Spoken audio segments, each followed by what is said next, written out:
First-time callers, area 702-727-1222. Now, okay, I just, no, you didn't blow it. I erased it for you. So let us begin again. Your first name only, please. Jerry. Jerry, where are you? San Diego. San Diego. Okay, go right ahead. Yes, for the major, I had a question. Do you believe that Nostradamus practiced remote viewing, or do you believe that he was just a prophet with oh, what a good question. Psychic abilities into the 20th, Yeah, very good question. It is. I don't know, but I do know this, and that we can take some of the most controversial quatrains in Nostradamus's prophecies, or whatever they're called, the quatrains themselves, and we can subject a quatrain, let's say quatrain 19 or 95, we can remote view it and place the details. In fact, Joni Dorff and I were going to write a book called Through His Eyes, where we would do just this: place the quatrains in contemporary vernacular, so that we could perceive what he was actually seeing and detailing at the time, using his own mind.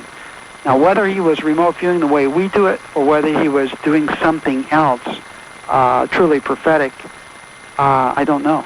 But I do know we can do that, the same way that we can subject the idea as a topic of the third secret of Fatima to TRV, to technical remote viewing, and then break it out into its details. Okay, well, he is, of course, extremely well-recognized prophet, and Edgar Casey would be another, the sleeping prophet he was called. Do you think it's possible that these men divined their prophecy from the same realm that remote viewers move in to see what they see? That's the best way I can think to put it. My best guess is yes. Yeah, that'd be my best guess, too. East of the Rockies, you're on the air with Major Ed Dames. Hi. Yes, hi. This is Morgan in Charlotte. Hi, Morgan. How's Charlotte? Oh, Charlotte, hot and lousy. I've got a comment and a question. All right. I lose you at 5 o'clock, so I haven't heard the current conversation. However, as regards to the group effort to make wonderful things happen, yes. I must say I've been a bit of a psychic and a prophet for a number of years, and have had a bit of experience with that, both singularly and in group. Yes.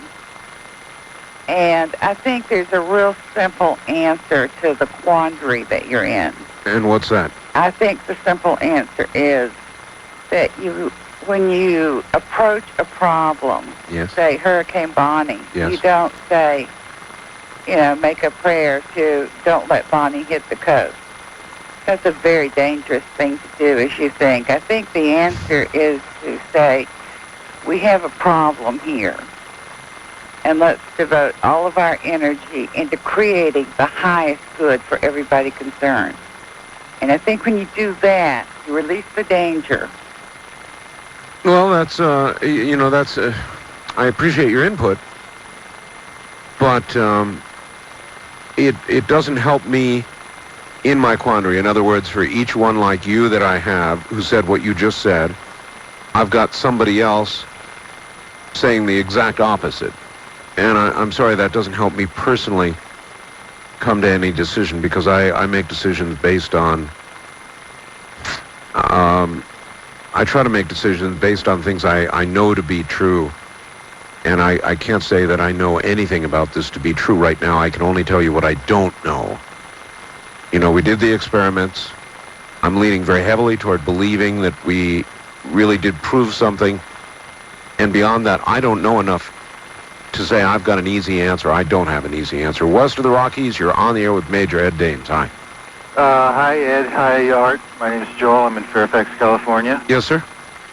And let's see. Ed, I've been listening to you on Art for a couple of years, and I agree with you that the only way to survive is in a community of like-minded people, hopefully growth-oriented people. And I have a degree in agriculture. I know how to grow food. I have some friends who are good builders and other people who are technically talented and other friends who are healers. But basically the only one who really believes this is all going to hit the fan real soon. So it looks like it's up to me to go to Polynesia, buy a place with the lava tube or a cave and get seed supplies and equipment and all that stuff. And that's like a fortune. No, the west edge, consider, I submit to you that you really need to consider the western edge of Glacier National Park, the center of mass Whitefish, Montana, that area, and then north into the Canadian Rockies. That's where we have found doing a lot of work, a lot of TRV work, to be fairly or eminently survivable area. Living in fact, it will be. That's living underground, though, isn't it? No, it's not. It's living in canyons. I've outlined the reasons why on our show. There's a lot of reasons why, but mostly it's there's a lot of fresh water there. There are some caves. If you look at my website, you'll see some of the cave complexes there. There are other people that have moved up there already, and that's the one place we know of that where there will be a population of like-minded jet stream won't come down. I thought the whole northern hemisphere was going to be 200-mile-an-hour winds. Even if it does, the canyons there are so deep. Same thing with Switzerland and Liechtenstein.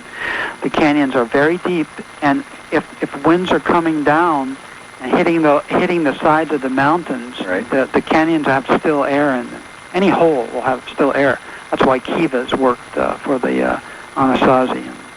Now, can I remote view myself, let's say, in 9 months from now and see where I will be? That's a kind of an interesting question. Yeah, Ed. Can you do that? Can people do that? With the Module 2 skills, that's what we have asked people to use these skills for as soon as they start to master them, to remote view what we term a sanctuary from these kinds of events. So they can find their own sanctuaries. That's right, and that's what we're helping them do on our website. All right, well, we're way out of time. Your website's available as a link from mine always. I think that link is eternally there. It's very prominently there under your name right now. If people wish to order remote viewing tapes, you have those. Is it a 24-hour number, Ed? The 24-hour, the one I gave you is 24-hour, and if they wish to speak with a live operator from 9 a.m. to 9 p.m. Eastern Standard Time, the number is 1-888-234-2500. You better say it again. Okay, live operator 9 a.m. to 9 p.m. Eastern Standard Time, 1-888-234-2500. Or the other 800 number, 24 hours a day. 24-hour day is 1-888-878-0333. And Art, I'm really intrigued by this third secret. I think we're going to do it. I'll leave the hat on for a little while longer. I knew it. That's right. Just too. The curiosity killed the cat, and this one's just a little bit too attractive. All right, my friend. Thank you so much, Ed, again, for being here tonight. Thank you. The pleasure's mine. And good night. All right, that's Major Ed Dames, folks.